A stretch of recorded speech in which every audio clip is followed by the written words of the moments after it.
फुलवा मिलल फूल के डाली तू दल माई के दुआरी तू पहले तू चल फुलवा मिलल फूल के डाली तू दल माई के दुआरी तू पहले तू चल तबले चला तू पैदल हम आवतनी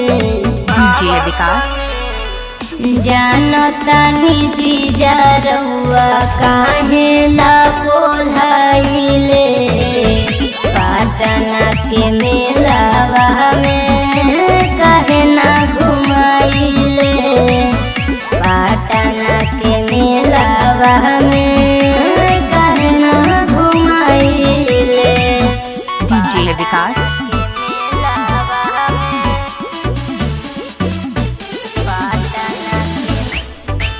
डीजे विकास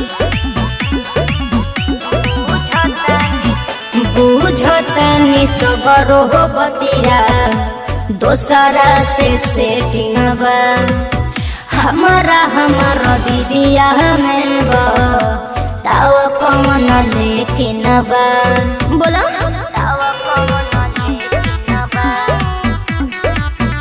जाना पूजा कर तनी बक बक करेलू काहे झूठाऊ के साले हम पे शक करेलू पेट दर्द करे हम बतावा तनी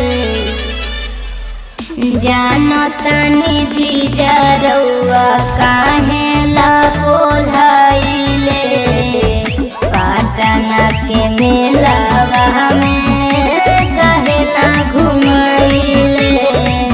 पाटना के मेलावा में काहे ना घुमाइले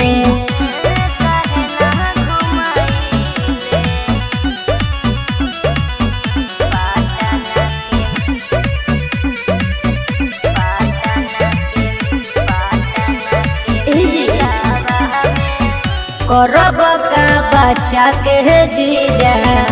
एतना खजाना आवे न दशहरा के मेलावा रोजाना कहतानी सावन बाइक से ले जाइए गाय गंजनी जी से चल आइए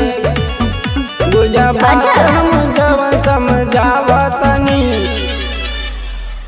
जानतानी जीजा रउआ काहे